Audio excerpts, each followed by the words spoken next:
gas station window and all the lights, and just imagine how fun it is out there. The Ultimate Fighter was a gamble for the UFC, which was struggling to stay afloat at the time. The show brought together a group of up-and-coming fighters to live and train together, competing for a six-figure UFC contract. Bonner entered the show as a relative unknown, but his combination of fighting ability and charisma quickly made him a fan favorite. He was part of Team Liddell, coached by the legendary Chuck Liddell, and he made it to the finals, where he faced another rising star, Forrest Griffin. What happened next became one of the most significant moments in MMA history. On April 9, 2005, Stephen Bonner and Forrest Griffin engaged in a brutal three-round war that would later be dubbed the fight that saved the UFC. The two fighters left everything in the cage, exchanging punches, kicks, and submissions in a bloody back and forth battle. The fight was an instant clash, captivating both fans and casual viewers alike. Though Bonner ultimately lost the fight by unanimous decision, the bout was so entertaining and so pivotal to the UFC's survival that both he and Griffin were awarded UFC contracts. Frank, everyone has gotten together and we've decided there is no loser. We're going to offer Stephen Bonner to the UFC. That night, Bonner became a household name, and the UFC experienced a surge in popularity that helped secure its future. Stephen Bonner, Forrest Griffin come out. This thing was just like a football was at the Cox Pavilion in Las Vegas, right? 6 minutes of that fight, 12 million people tuned in for 6 minutes of that fight. You know how crazy that is? You know what insane numbers those are? Who was there that night? Was anybody actually in the arena? People were stomping their feet. The place sounded like a fucking train was going through that place. Bonner's fight with Griffin was later inducted into the UFC Hall of Fame, and to this day, it is remembered as one of the greatest fights in the history of the sport. The bout was a defining moment, not just for Bonner, but for MMA as a whole, helping to bring the sport into the mainstream and setting the stage for its explosive growth in the years to come. In the years that followed his breakthrough on The Ultimate Fighter, Stephen Bonner built a respectable career in the UFC. While he never captured a championship, he remained a fan favorite, known for his gritty, never-say-die attitude. Bonner faced off against some of the biggest names in the sport, including Rashad Evans, John Jones, Mark Coleman, and Anderson Silva. Bonner's fight against John Jones in 2009 was another high-profile moment. Jones, who would go on to become one of the greatest fighters in UFC history, was still an up-and-coming star at the time. Bonner gave Jones a tough fight, showcasing his resilience even in defeat. Though he lost by decision, Bonner earned respect for his durability and willingness to take on the best fighters in the world. Do you think you could have beaten Jones if that fight went 5 rounds? Well, Jones will tell you himself, he had nothing left in that third round. That's why I wanted it. He will, and the reason for that is because he got tired from whooping my ass. And Jones said the single toughest fight he's had to this date in his career was your fight. Well, that's because he hasn't had that feeling of having nothing left, and this guy just keeps coming.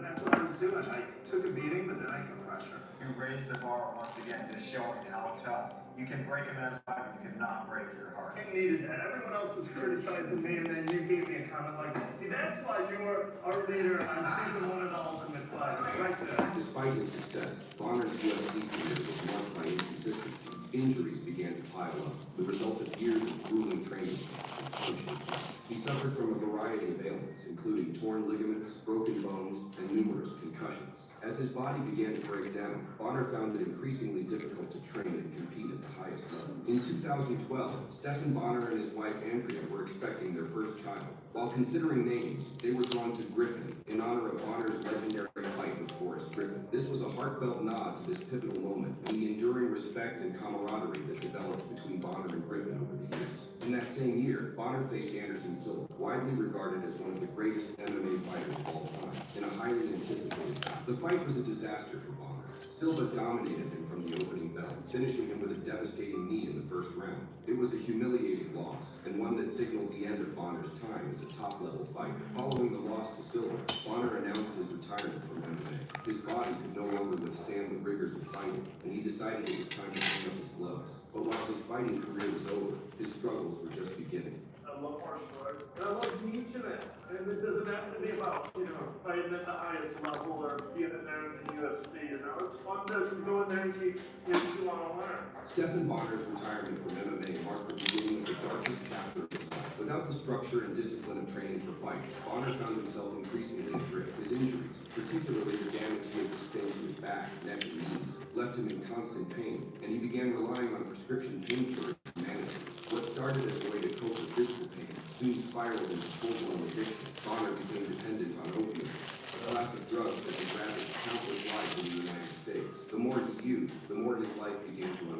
His marriage became strained, and he found himself increasingly isolated from friends and family. Bonner's struggles with addiction were compounded by his legal troubles. In 2012, shortly after MMA his fighter? retirement, it was revealed that Bonner had failed a drug test following his fight with Anderson Silva. He tested positive for drugstamolone, and Professional athletes who have a lot of injuries, especially wrestlers like the WWE, which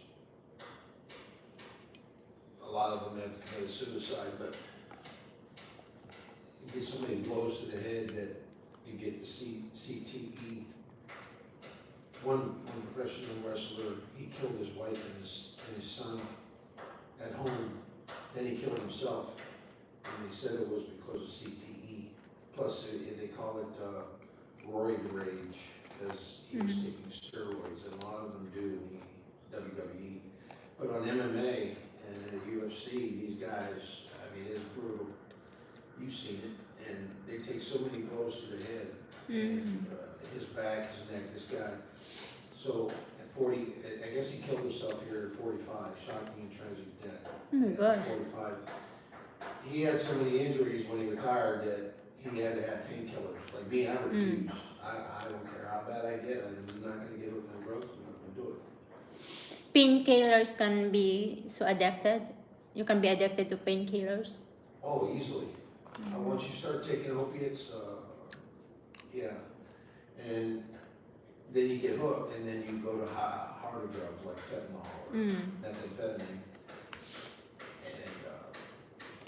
And then there's no way back. I mean, once you've gone that far, yeah, and plus the blows to the head, you're not right up here. So, you know, these guys that do this kind of stuff, they get these contracts and MMA and all this, and they're just being used. They're like cattle, and that's in any professional sport. You want to make the money are the ones at the top. It's like these kids that work in these sweatshops and these factories in China and make our fashion clothing and stuff. Well, it's the same thing with MMA. They use them to make money. Yeah. And there's nothing left of them when they're done. They're done. And of course, they make a good show of it. Like after this guy died, I think the president, he comes out, yeah, he's one of the best, he got in history, he's in the Hall of Fame, that's all bullshit because they used him, they got everything they could out of him. Yeah, they got to put a good face on it because if they're survived and they need more fighters, then yeah, they got to put a good face on it. But the bottom line is they used the guy. And he tested positive for an anabolic steroid, tested positive marijuana. Tested positive, yeah. Stephen Bonner just recently tested positive for steroids. That's him? No, the guy, James White, is the president of UFC. And he's a real serious gambler. He's shit. He really is. He don't care about these guys. I'm not surprised. They tested positive before. You're bringing in these guys that had no future, had nothing. it wasn't the first time Bonner had failed a drug test. He had previously tested positive for steroids in 2006 after a fight with Forrest Griffin. The failed drug tests were a blow to Bonner's reputation. Fans who had once cheered him as a gritty underdog now saw him as a tarnished figure. While steroids were not uncommon in MMA, especially during the sport's early years, the positive tests marked Bonner as a cheater in the eyes of many fans. Stephen Bonner's fight against Tito Ortiz in 2014 was partly due to his desire to step back into competition and make a statement. They do drug tests right before they fight? This is the thing with steroids. Professional sports, the players, whether it be football, basketball, any of them, if there are players in the sport that are taking steroids, it's a disadvantage to the other fighters. I mean, you can't beat a guy who's on steroids, so you figure I got to be on them too, and that's what happens. Then you got to run them wild, and if you don't do drug tests and ban them if they test positive, then you can't stop it. The WWE had that problem. Professional wrestling had that problem. That's why that guy killed his wife and his kid and himself. It was roid rage. It messes up your head. It makes you crazy. makes you very, like me, I guess, angry, super angry, easily set off. So anyway, will you ask me a question? So, well, they are taking steroids, and then before they fight, they are tested for drugs, right? Right. So it can't be detected. Well, back in the UFC, back in 1993, this was 2 years before you were born, when the sport first started, the drug testing was not, they didn't do it. It was non-existent.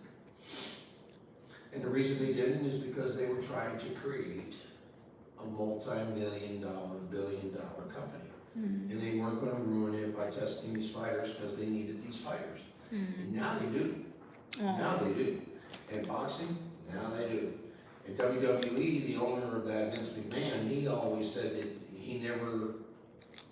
he always tested them for steroids, but that's all BS too, because to this day, those wrestlers, if you look at those wrestlers today, which is fake wrestling, it's entertainment, and they're huge. Yeah. These guys are huge. And you look at them after they retire, and you look at them a couple of years later, and there's nothing left. It was the steroids that made them big. Yeah. And their skin fall off. You know. Skin don't fall off, everything just goes bleh, like you're an old man. Like me, it just falls. The muscle's gone. I mean, you gotta work the muscles. Yeah. I mean, when you get home, I can work my muscles and I can get back to looking good again. But right now, I'm at an age where muscle goes away. It just does. And all I'm left with is fat and skin. And that's just part of getting old. And you gotta work harder. And it doesn't necessarily mean.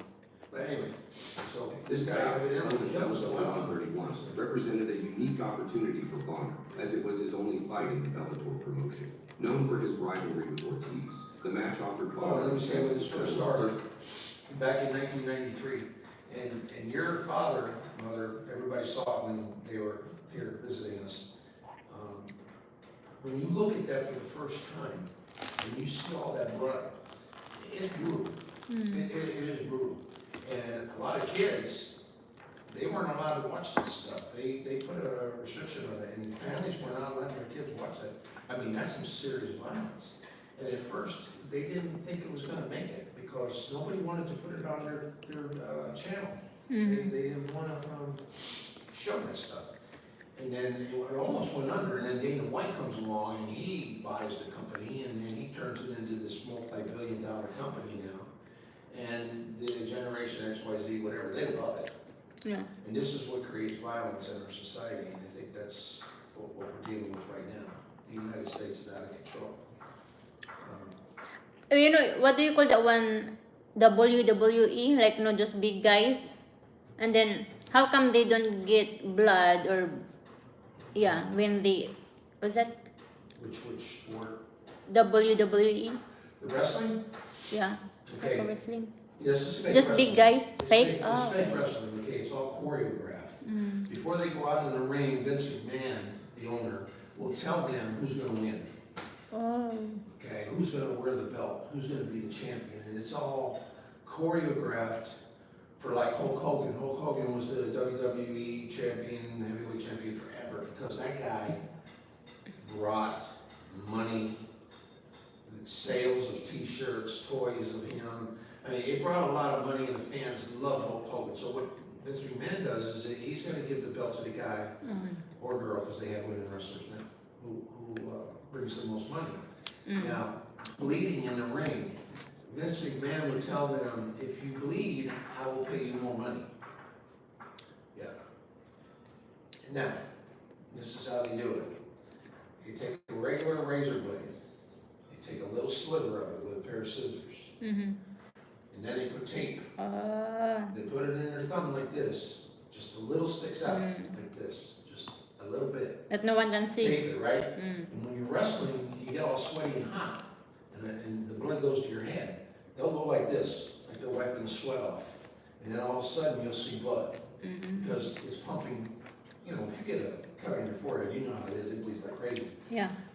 That's green for red, or what they call it, green for blood. And you'll see some old wrestlers, I don't even know if there's any left, you'll see scars on their forehead, and they're lines, they look like lines, crisscross, and that's where they did all these cutting of themselves. Why is it in the forehead? Hmm? Why is it in the forehead, not in the body parts, other body parts? Well, because that's where the blood really spews out, and it really looks good. Because when wrestlers are out there faking it, they're doing this, beating each other in the head like this, but they're pulling the punch. They're not hitting them. They're pulling the punch. Like they'll grab them by the head, and they'll Just acting. and to the fans, that was real. Yeah. But they're pulling the punch. They're not actually hitting them. And so it makes it look like they're beating shit out of them, and they're bleeding all over the place, and their hair gets full of blood, and there's blood all over the place. So fans love that stuff. That's the kind of society we live in now. And MMA is the same thing, except MMA is real. This is not fake. MMA Yeah, is that real one's deal. not fake. Yeah. And how come there's a lot of people watch WWE? You know, I grew up with that. I remember back in I think it started in 72, 73. There were several different companies that had professional wrestling. And at that time, everybody believed it to be real. It was never fake. And if anybody said it was fake, the wrestlers and Vince McMahon would come out and say, if you think it's fake, then you come down here and you get in the ring and I'll show you. This is not fake. Well, it's true. Those guys, I mean, the backflips, jumping off the ropes, the things that they do, being thrown off out of the ring on the floor, they get injuries. They get hurt. A lot of wrestlers have been killed, broken neck, and stuff that should not have happened. You know, Vince McMahon is protected from that too, because he can say, well, you know, things can happen. And so anyway, yeah, so they ended up having neck problems, back problems, and head problems, and that's where the roid rage came in, where he, this was in Georgia, in Atlanta, and he killed his wife and his child. And anyway. Professional score. The lead up to the fight was filled with intense, often theatrical trash talk and a personal animosity that So he should have been fighting. All I gotta say to you is, poor Jenna. I don't know how she put up with you all those years. So that brings money. For Bonner, fighting Ortiz also presented an opportunity to reignite his career in MMA and potentially expand his presence in Bellator, even though he would ultimately lose by split decision. 2 years. How'd it feel after the first round? I don't know. I trained hard. I did. I know it didn't look like it. Been on the shelf 2 years, and I'm in my upper 30s, so I feel like I'm getting old. Look at them all busted up again. Is this really as much fun as it used to be in my 20s? I don't know. When the fight was finished and they announced a split decision, what was going on through your mind? Deja vu. Deja vu. Same thing I did with Forrest. Fucking gut in, go down to the ground, collapse. You know, I did my best. I tried. Sorry, guys. It's January. Sore winner. I'm gonna be such a be happy. You got the nod. You got the nod. Be happy. He's all pissed off. You're giving me the finger. You got the nod. Be happy. Youngstown sardines and corned beef. 3 times winner of international award. At that point in his life, Bonner's move to Bellator was also a bid for redemption after several career setbacks, including injuries and struggles outside the cage. The fight against Ortiz, a fellow MMA legend, allowed Bonner to remind fans of his fighting spirit while competing against one of the sport's iconic figures. Despite his struggles, Stephan Bonner made several attempts to turn his life around. In 2017, he transitioned to professional wrestling, signing with Impact Wrestling. The move was surprising to many, but for Bonner, it was an opportunity to stay involved in combat sports while giving his body a break from the grueling demands of MMA. He had always been a fan of professional wrestling, and his larger-than-life persona made him a natural fit for the sport. Hey, attention wrestlers out there. This is American Psycho Stephan Bonner saying me and Phil Baroni, the real shooters, are gonna come put a person on you. You're gonna feel it when you're in there with us. Yeah, you're gonna be a little bit sore the next day. And you know what? That's gonna make me really happy, because I do. I really enjoy putting pain, inflicting pain on people, and making them know that they were in there with the UFC Hall of Famer. Bonner participated in several high-profile wrestling matches, including a memorable feud with Moose, a former NFL player turned wrestler. While this foray into pro wrestling was relatively short-lived, it provided a brief respite. That one, is it real? Bonner seemed to enjoy the camaraderie of the wrestling world and the chance to perform in front of an audience again. In addition to his wrestling career, Bonner worked as a commentator and analyst for various MMA promotions. His deep knowledge of the sport and his charismatic personality made him a natural on the microphone. He provided color commentary for organizations like AXS TV Fights and appeared as a guest analyst on several UFC broadcasts. While these ventures allowed Bonner to stay connected to the world of fighting, they did little to address the underlying issues that plagued him. His addiction issues continued to overshadow his professional achievements, and his erratic behavior made it difficult for him to fully reintegrate into the MMA community. As Bonner's addiction deepened, so did his legal problems. In 2018, he was arrested after a DUI incident in Nevada, where he was driving recklessly on the highway. When police stopped him, they found him incoherent and under the influence of drugs. The arrest, which was caught on video, went viral, further damaging Bonner's public image. Kill somebody. God. You know, it's not a joke, man. You could have killed a family.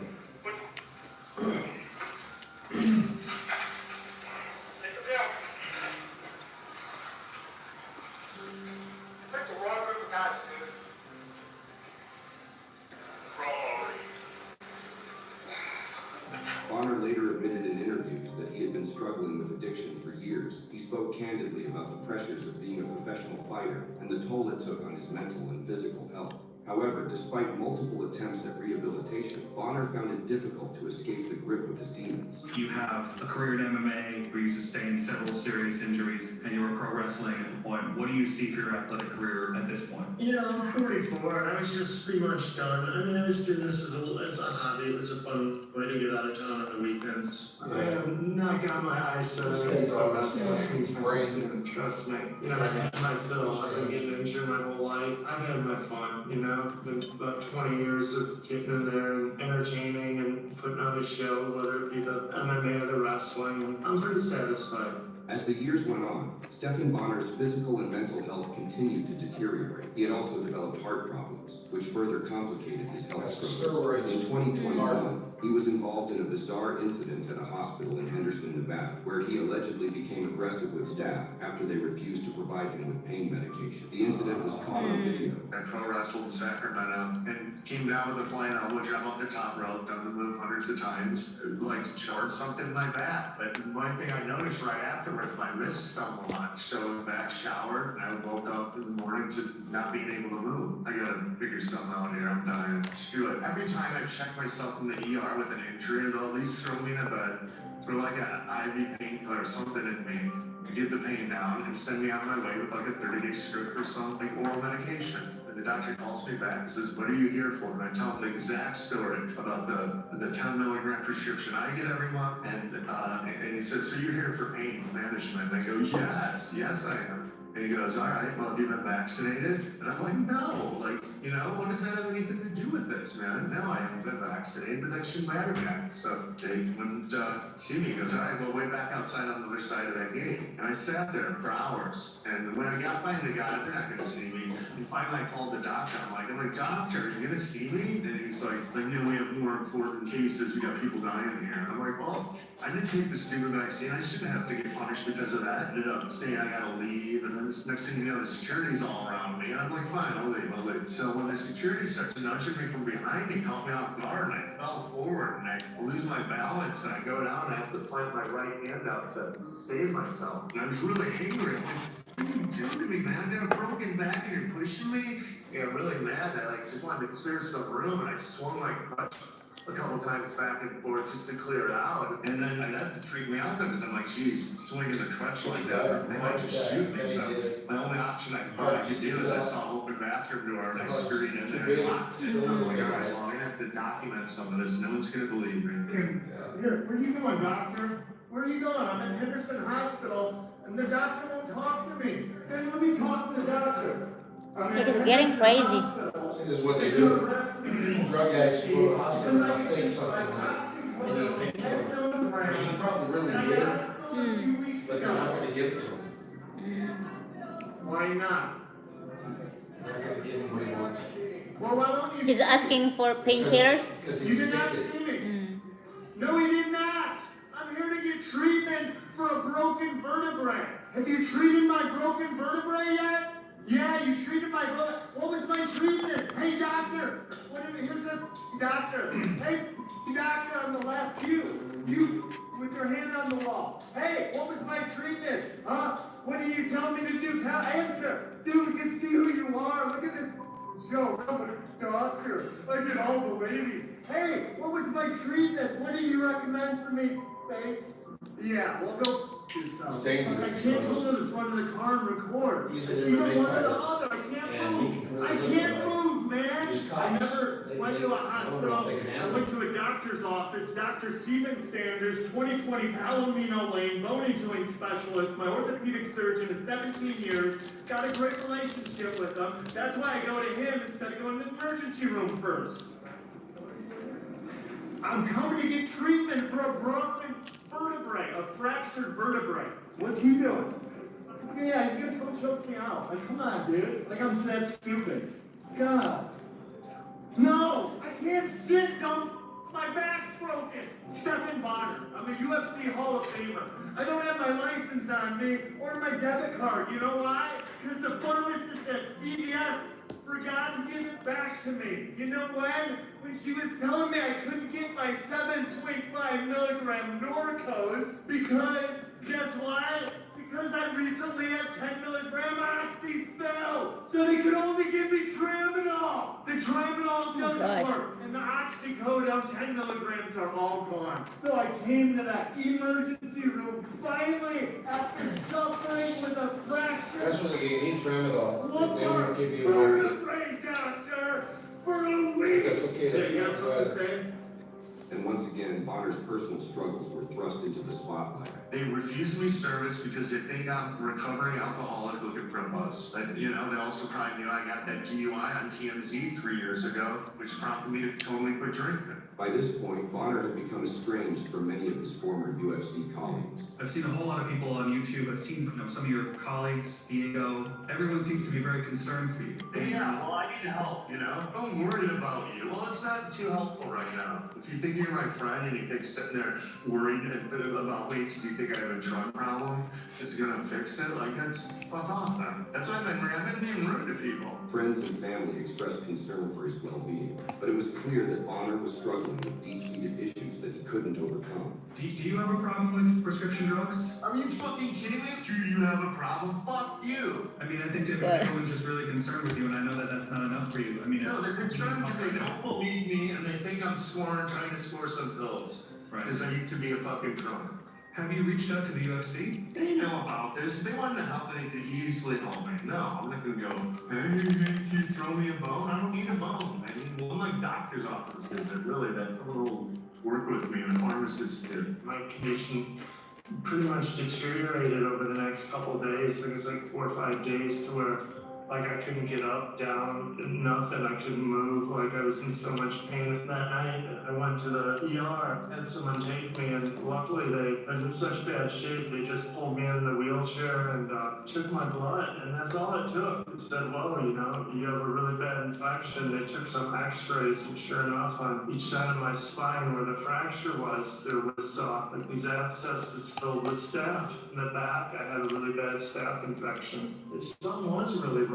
Had I not got some medical treatment, like this could have been fatal. It's a good chance for me to at least show like I have legitimate concerns and was legitimately hurting and legitimately needed some medical attention that I got refused. It kind of opened you up to a level of scrutiny from the fans, and it No way. led to a lot of the questions that I had, a lot of the accusations that you read online. He's on drugs, he's exhibiting drug-seeking behavior, he's an addict, this is all part of the addiction and all. Do you regret coming forward and doing this, or is there any sense of like anything you wish you could have taken back? Yeah, I regret that day, like going to that ER and having it turn into that. I went in there like humble and like seeking treatment. I was legitimately in a lot of pain and suffering from something that I didn't even know I was suffering from. Yeah, I wish I didn't. Yeah, I didn't want to get kicked off of Instagram or, you know. On December 22nd, 2022, Stephen Bonner passed away at the age of 45.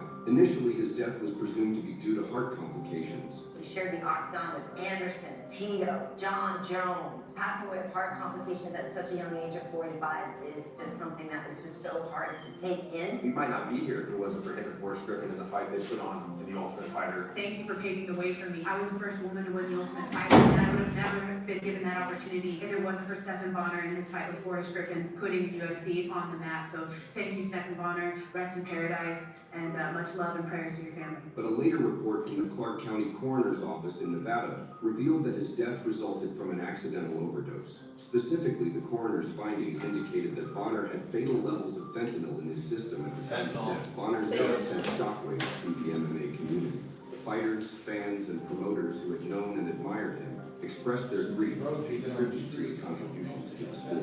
You guys just lost one of the true, pioneers of the sport. How hard was it, Stephanie passing away a couple weeks back? It was devastating. I had someone text me or try calling me, called back, and they gave me the news, and he was crying. I loved Stephan. He worked in my corner for one of my UFC fights, man. We were brothers. We stayed in contact, and he was doing good, man. He was finally turning the curve. He was getting his shit together. So rest in peace, Stephan. I love you, and all prayers out to Andrea and little Griffin, his son, and may the Lord be with him. The one thing always about Stephan that I can appreciate more than anything is he was going to tell you how it was. There was always humor mixed in to his answer, to his delivery, but he was going to let you know how he felt. Stephan Bonnar was one of the most honest people that ever met. A person that I always describe as durable.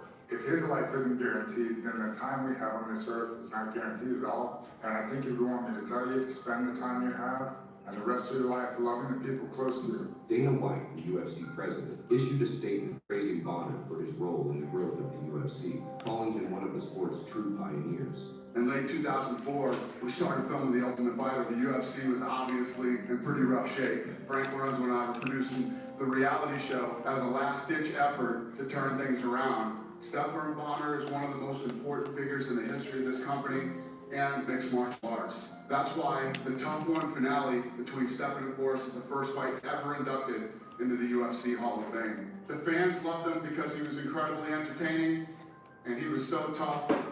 And Stephan Bonnar was a real fighter. Stephan was everything the UFC stands for. His contributions to this company will never be forgotten, and he will be greatly missed by all of us. In death, as in life, Stephan Bonnar's legacy is complicated. On the one hand, he will forever be remembered as a fighter who helped bring mixed martial arts into the mainstream. His fight with Forrest Griffin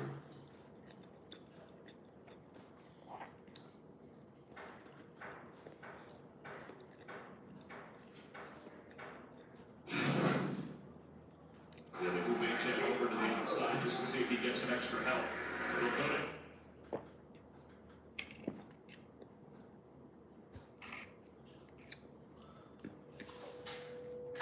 Let this circle represent 1,000 retail forex traders. This is what 100,000 traders would look like. This is what 15 million traders would look like. This is the estimated amount of retail forex traders in the world today. And 40% of them enter the market in the last 3 years only. And with an average of $5,000 in lifetime deposits, and considering that approximately 90% of traders lose 90% of their money in the first 90 days, this would mean that retail forex traders lost approximately a staggering $24 billion in the last 3 years only. And this number could be substantially higher.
get it.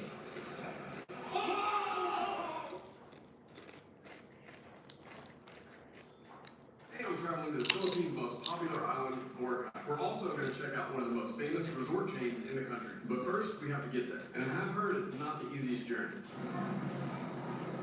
Good morning from Boracay. Well, actually, we're not on Boracay yet. That's Boracay over there. We just landed on this island, and now we have to go take a boat to the other island, the Boracay Island. So, each tricycle should cost 150 pesos each. Oh, I can already see the waters. The blue-green waters.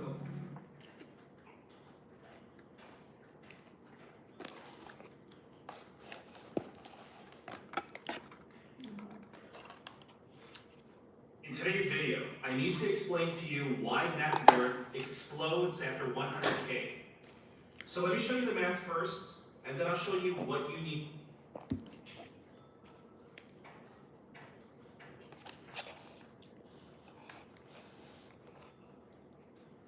Day 2 in Krabi, we're going to do a beach day.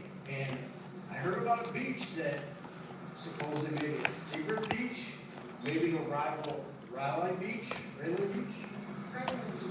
Yeah.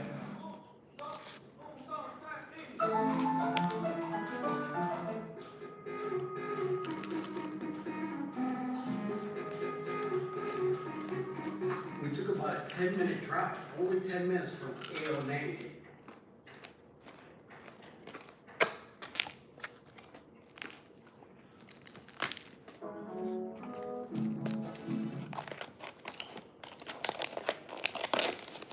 If serendipity was a story, then you are about to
If you've ever had to park at Don Juan, this is the parking downstairs, terminal entrance.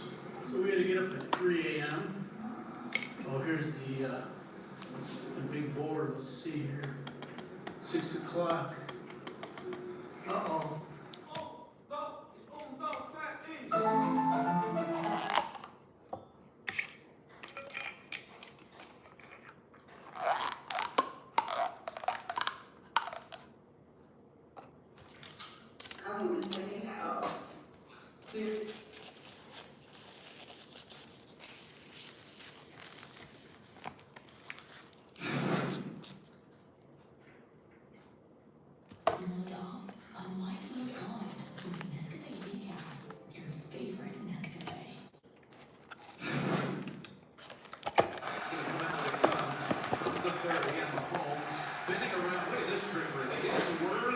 The speedster is up ahead for a gain of about 7. The rookie out of Texas. Now 2nd and 3 for Mahomes. Thought about it now. And looks, and he's picked off with his first attempt. Taylor Rapp right in his hands. 3rd and 7. They bring in Ty Johnson, who Allen says is the best third down back in the game. He's going down the field. Oh, the catch. The catch by Cooper. Snaps it with one hand. This is the game changer. Team plays a top man back Kansas City. Good toss. Shakir takes it upfield, and Shakir has a gain of 11 and a first down. With more turnover. And he brings in 55. Josh Uche, former Patriot speed rusher. On 3rd and 8. Samuel slipped through a tackle. Gets Samuels down to about the 2-yard line. First and goal. Cook gets the handle. Cook throws it in for the touchdown. Hello, I'm back in the Magic Kitchen, and I'm so excited to be here again because I will do it. James Jimbo Cook. 3rd and 4. Mahomes looking for second options. They come in on him. They got him back to the 28-yard line. Bernard up the sack. Well shot. Blitz aggressively. Next up with the motion. On the run. Got his target. It's Shakir for another first down. 3 for 3 now for Josh. All of them moving the chains. 3rd and 8. McDuffie in his face. McDuffie is so good blitzing. They have no problem handling the ball in the way. 2nd and 6. Quickly outside, nice catch. And that was D-Hop right there. First down, 25-yard line. Down the field it goes, and open is Worthy, who gets hammered after the catch and holds on. Did I hear that? A little ode to Frank. Did I go there? Here's Worthy. Gain of about 6.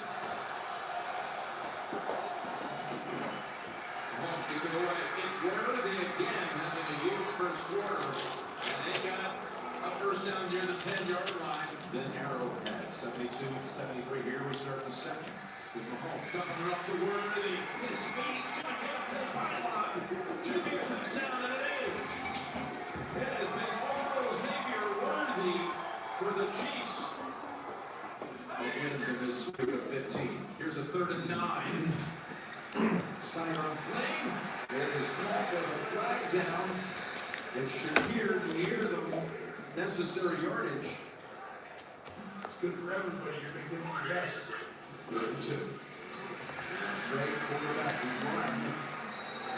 And this guy on the far side coming in. Neymar could short. As you see the Jimbo right here, an extra tackle outside. That's It's Alec Anderson. Here's the deep pass. And it's open. And it's Knox. With the reception. It wipes out about 3 technicians. But there to help him get up. 2nd and 11. Pressure. Got it away. Deep. Hawks. Oh, he adjusted for a second long catch of the first half of Amari Cooper. 6.5 yards out. Handoff. Cook. Time for the second time. He does. Touchdown number 2 for James Cook.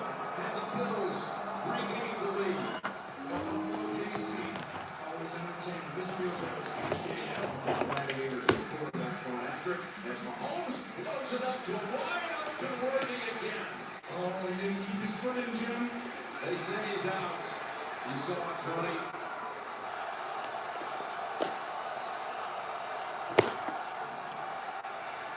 Comes back to the 20. Trouble gets into the 19. Von Miller. We said he took some big on these 3rd down plays. And Oliver, that whole front, just came after him, forcing the punt. Arisa. Right to the 34. Covington. For the wiggle. And a run back to the 40-yard line. Now you know why. And why the God had a dream with the Jets back in August, a 25-yard return. See this thing how it does it again. Able to shake off the hit by Jones. And falls forward about 2 or 3 yards short of the first run for 12 on the year on 4th down. Locks it. Intercepted. Intercepted by Connor. Look at Connor go. And finally gets taken down at the 40. Jamari Connor. And the early interception, both quarterbacks trying to do too much on both of those interceptions. 2nd and 8. Pass. Dumped off to Noah Gray. who's got all kinds of wide open space down to the Buffalo 23.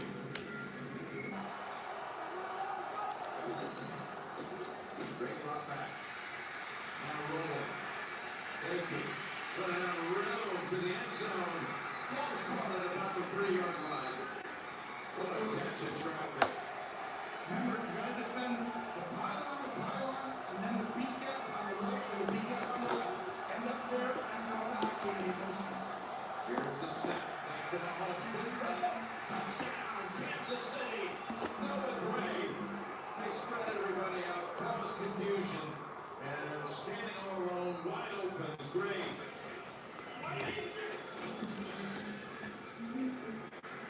Ahead, look who's open. What? That's Samuel.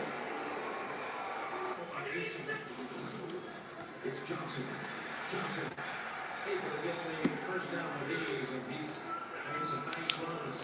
And again, one timeout for the Bills. Gonna roll out right. Gonna survey, fire, and find Hollins, who's been a great pickup for them in the offseason. Matt Hollins. Don't run past the quarterback. Quick throw for Shakir. Shakir does not get out of bounds. Why are you taking the 4 seconds? Tyler Bass, who had that game-winning 61-yarder against Miami just 2 weeks ago, his career well.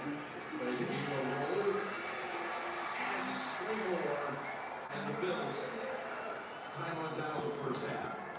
Come after him, that's a way to stop it. Looking right, completing for the first down. It's Knox. And the Bills, that's a first down by either side in this quarter. Position here, on the field play. Here's the pass, and it's incomplete. 4 of their 6 possessions haven't gotten the first down.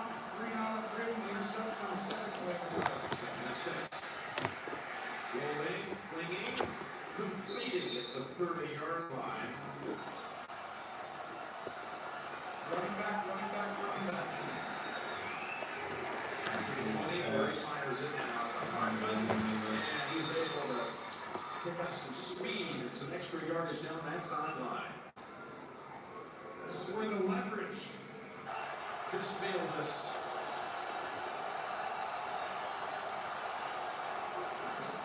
Rushing 5. Underneath Kelsey. Hold on by the ankle, and that's it. Lewis wouldn't let go. They take him off the field.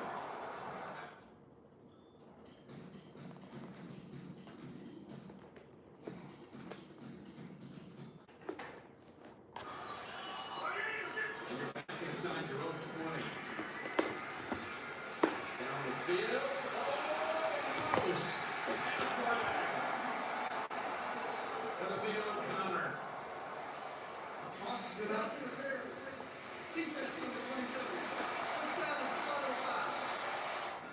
How to make plays. Some of the greats underneath. Take a quick toss. Shakir finding room and striked up by Bolton. Right now it's a big 31. Hurry up they go, and he backs it in. Down picks up first. And it's a good job doing that quick because then he can't substitute and get all the big guys in. Good job, Mitch Morris. First time past the 50 in this half as he throws it over to Shakir. Comes out of a tackle and takes off down to the 26-yard line. We got away from Connor. Brutal wins off the leg. Here's the fourth quarter start with Allen slinging his sidearm to Samuel. And he's just inches short of another first down. Here's to the edge. Davis. Driving up ahead, right into Brian Cook. That's a first down. We have a 2-score lead in the fourth. 2nd and 10. Big time blitz. Allen throws. Has his target. Samuel takes it home for the touchdown.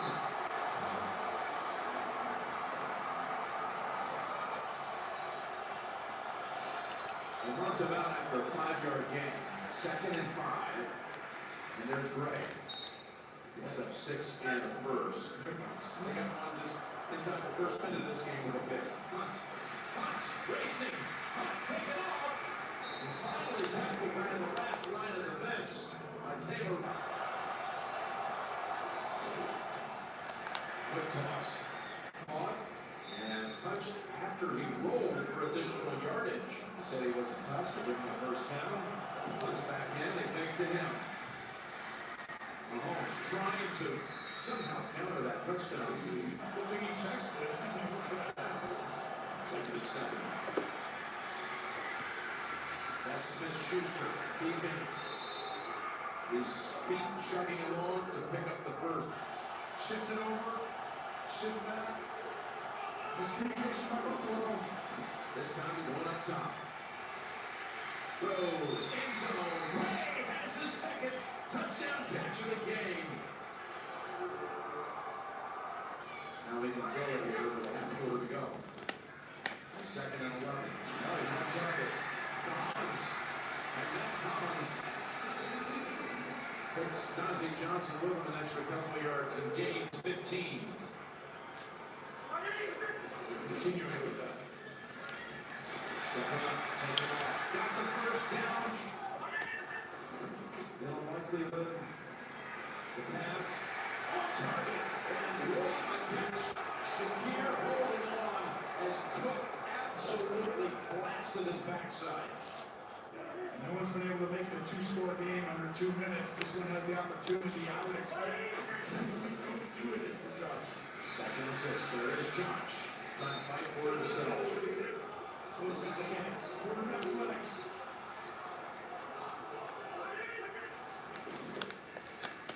Fakes left. Now taking off. Gonna run for it. He got it. And there he goes. Inside the tackle. Whoa.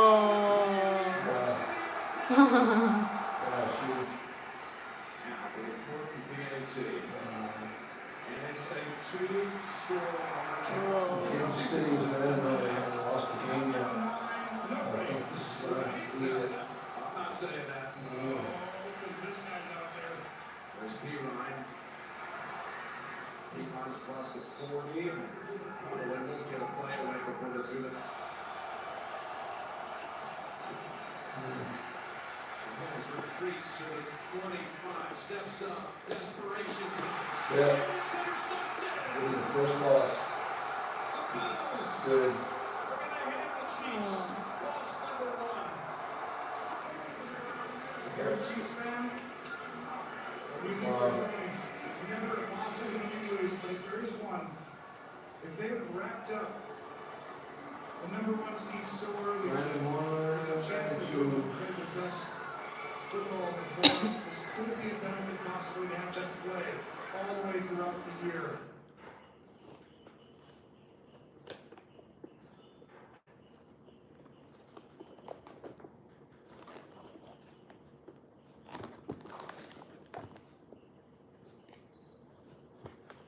Tom Schultz, a quiet, intense man, half engineer, half music.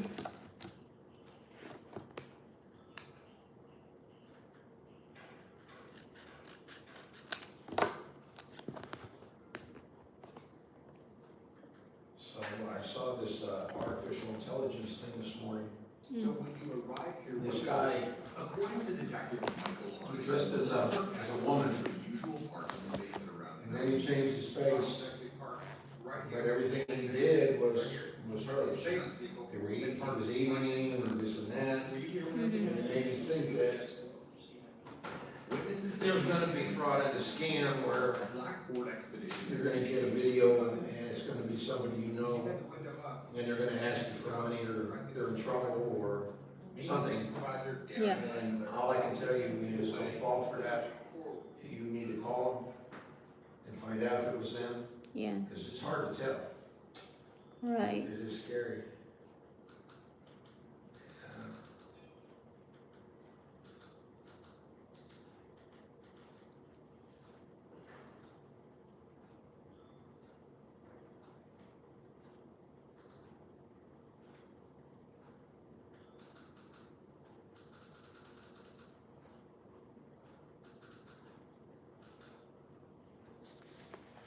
This one right here, did you see it? storyteller? Then you need to see Save the World, our new AI show. I'm gonna show you how to install it and run it. You can use the face of anyone. A few weeks ago, I shared this video where this guy claims to turn into a cute girl in real time. You can see that even when he pinches his face, it remains consistent. 已经是很完 Oh 善 my 的， gosh 像这种捏脸什么的，它都是一个常规操作。这个东西是不会破相的，包括这个 He can also eat things, and the face still remains consistent. You just have to ignore all those awful male chewing Shoot. sounds. 这个吃饭、喝水，然后什么摸脸。 Anyways, a lot of people were asking Oh my god, romance scam. Oh my gosh. Well, I'm going to show you how to do exactly that in this video. I'm going to show you how to install it and run it. You can use the face of anyone you want. And yes, you can do this in real time. Oh And my as you god, can it's see, scary. it syncs to my talking and my expressions as well. I can smile. scary. It really is scary. And the face remains fairly consistent this whole time. And there are plenty of preset options you can choose from. So for example, here we have Jackie Chan. I look ridiculous in this. And you can see, even if I pinch my face, it doesn't really distort. It still remains very consistent. And then let me turn it back to this cute girl face. I can eat food with this. Not bad, not bad. Oh my You can gosh. see the face remains fairly consistent this whole time. You can also take a single photo of a This face guy and girl in and Spain sync it to yourself there in doing real this a lot time. now. So right And now, they have I'm OnlyFans, talking, making I'm a lot of money, moving, they think now it's it's a real smiling, girl. and it's able to map my movements onto this photo in real time. You know, I started this YouTube channel around a year ago, and never would I have thought that a year later I would be here doing a tutorial on how to turn yourself into a cute girl in real time. But, I mean, I've gotten a lot of comments requesting this tutorial, and I love my fans dearly, so as promised, here's the tutorial. Now, first of all, this is a real-time face swapper. This is not a hair swapper. So if for whatever reason you want to turn into a cute girl, well, you do need to get a wig for this. But it only costs like a few bucks on AliExpress. It's not going to break your bank. Alright, so let's go over the installation. If you go to this GitHub page, which I'll link to in the description below, and you scroll all the way down, you can see, first of all, some system requirements. So the good thing is it doesn't have to be just an RTX CUDA GPU. You can use this with any DirectX 12 compatible graphics card, and so even older generations of RTX GPUs or AMD GPUs are able to run this. So you'll need at least 4 gigabytes of RAM plus 32 gigabytes in your hard drive for the paging file. You'll also need at least Windows 10. By the way, I'm using a Dell Precision 5690. You can integrate a powerful RTX 5000 Ada into this. Huge thanks to Dell and NVIDIA for sponsoring this. And then if you click on main setup, the first thing you need to do is install the latest graphics drivers for your